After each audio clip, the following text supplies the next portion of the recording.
The Oakland Raiders made some bold calls during the 2018 NFL Draft. It began with the decision not only to pass on linebacker Tremaine Edmunds and safety Derwin James at number 15 overall, but to not select a player at either position until the 6th round. Eventually, John Gruden and company chose former Washington linebacker Azeem Victor in the second-to-last round and selected a cornerback in Wisconsin's Nick Nelson in the 4th. But they'll be rolling with what they have in terms of players from the 2017 roster and free agent signings at the safety position. In the end, the Raiders' 9-player draft haul featured plenty of attention-grabbing names such as LSU pass rusher Arden Key and Michigan defensive tackle Morris Hurst, but also a few potential projects. While not all of the team's selections will make an impact right out of the gate, we're going to take a look at a few of the key names and offer up some bold predictions about their first NFLs. It's worth noting that this is all in good fun, especially prior to training camp. Literally, anything can happen over the next month or two, ranging from a rookie emerging out of nowhere to receive serious playing time, or even beating out a veteran. On the flip side, we could also see a member of the rookie class fall completely flat, and potentially destroy any chance of them actually living up to their preseason hype and achieving their bold prediction. Before anything, here's a quick reminder of how the Raiders draft class looked when all was said and done. Round 1, number 15, OT Colton Miller, UCLA. Round 2, number 57, DT PJ Hall, Sam Houston State. Round 3, number 65, OT Brandon Parker, North Carolina. At round 3, number 87, Arden Key, LSU. Round 4, number 110, CB Nick Nelson, Wisconsin. Round 5, number 140, DT Morris Hurst, Michigan. Round 5, number 173, P. Johnny Townsend, Florida. Round 6, number 216, Azeem Victor, Washington. Round 7, number 228, W.R. Marcel Atterman, Oklahoma State. Now, let's dive into a few bold calls, beginning with the team's one cornerback selection earning some serious playing time during his rookie. There is a ton of talent on the defensive side of the ball entering the NFL but he'll take a chance on Hurst to win the Defensive Rookie of the Year award. Obviously, after sliding to the 5th round of the 2018 NFL Draft, HES going to be playing with a major chip on his shoulder. This will only have a chance to happen if HES able to earn extended playing time, but I could see it happening as previously touched on. It's a long shot, but honestly, projecting any rookie to win an award is a tough task. His biggest competition may come from the AFC West in the Denver Broncos' newest pass rusher, number 5 overall pick defensive end Bradley Chubb. Regardless, I think Hurst has an impressive and winds up leaving little doubt that he was worthy of being a very high draft pick. Most people think that in order to hit double-digit sacks, you have to play a ton of snaps. But that's not the case at all, and we've seen it happen with other players who are simply pass rush specialists. I expect the Raiders to use Key a fair amount, but with Khalil Mack and Bruce Irvin starting ahead of him, he won't see massive playing time as a rookie. Fortunately, when Key's number gets called on plays when an extra pass rusher is needed, he should thrive playing alongside Mack and Irvin. For that matter, Mack and Irvin can't play every snap, and Key will be one of the most vital rotational players on the defense. In 2016, Key racked up 12.5 tackles for loss and 11 sacks, and this came when he was the focal point of the LSU pass rush.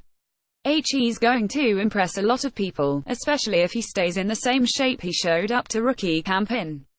To be clear, I don't think this happens unless Tom Cable and the coaching staff really get the most out of Miller immediately. But this decision could come down to more than just pure football talent. Donald Penn is coming off an ending foot injury which helps still rehabbing from, and it's unknown exactly when he'll return. While I have no doubt that Penn will be back on the practice field at some point before, how he responds to that injury and what type of player HES able to be at 35 years old is a huge question. This is a spot where Penn is set to count for more than $8.38 million against the 2018 salary cap, according to Over the Cap. If he was released, the Raiders would free up over $5.38 million in cap space, while absorbing a $3 million dead cap hit for this. If the coaching staff believes Miller is ready, then this decision could be a tough, but logical one to make. I'm not sure Raiders fans could forget the fact that Hall had a ridiculous 14 blocked kicks during his collegiate career even if they wanted to. Hall is a ridiculous athlete for a 6-foot, 310-pound defensive tackle, as he has raw speed and playmaking ability that's tough to find from anyone who plays his position. His impact on special teams will likely be utilized during his rookie, as the Raiders have Justin Ellis, Eddie Vanderdoes, and fellow rookie Maurice Hurst all to rotate at defensive tackle, among others. I think Hall is going to make some noise on special teams right out of the gate in 2018. Eddie Vanderdoes suffered a torn ACL in Week 17 last year, and his timeline for a return isn't exactly known. But with that said, I think we see Hurst get quite a few snaps right out of the gate as a rookie, and he could receive some early work, especially if Vanderdoes isn't back to his 2017 form right away. Even if the second-year defensive tackle is ready to roll early on, there's a lot of talent at that position now, and I don't believe the Raiders have much of a reason to ease Hurst into the mix as a rookie. Vanderdoes played a solid 44.7% of the defensive snaps last year, per Football Outsiders, but I do believe that number comes down thanks to Hurst as well as PJ Hall getting plenty of playing time. While Azeem Victor posted some impressive numbers on the defensive side of the ball for Washington throughout his career, he also has quite a bit of special teams talent not many knew about. Obviously, Victor played less on special teams in the latter part of his collegiate career, but he won Washington's Special Teams Scout Squad MVP award during his 2013 red shirt. As NFL.com revealed, the Raiders are going to have some interesting talent on special teams between the reserves they signed in free agency and a few of their draft picks as well. Overall, though, I'm really interested in seeing what Victor can bring to the table for Rich Bisaccia's unit. No one is saying much about the lone cornerback the team added via the draft, largely due to the fact that he suffered a meniscus injury he's still recovering from. With that said, Nelson adds an intriguing level of talent and upside to a secondary that desperately needs it. Aside from Garion Conley and Rashaan Melvin, the rest of the depth chart at cornerback is up in the air. Enter Nelson, who, if he gets enough practice time this offseason, could sneak in and steal the nickel corner job. This is a player who led the nation in pass breakups in 2017 with 21 en route to being named first team All-Big Ten. He transferred to Wisconsin after playing his first two collegiates at Hawaii. Over his years in college, he played in 35 games, tallying 122 combined tackles, 41 passes defensed and 2 forced fumbles. Johnny Townsend was pretty superb over his final twos with the Florida Gators. He posted a 47.5-yard gross average in 2017, which was the second in the nation while landing 27 punts inside the 20-yard line. He also had a 47.9-yard gross average in 2016, which led the country.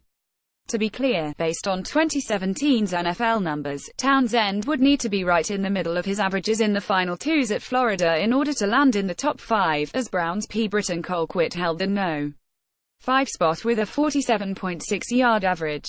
While this would be an impressive feat, Townsend does need to improve his net punt yardage, as he totaled just 40.6 yards in that department in both 2016 and 2017.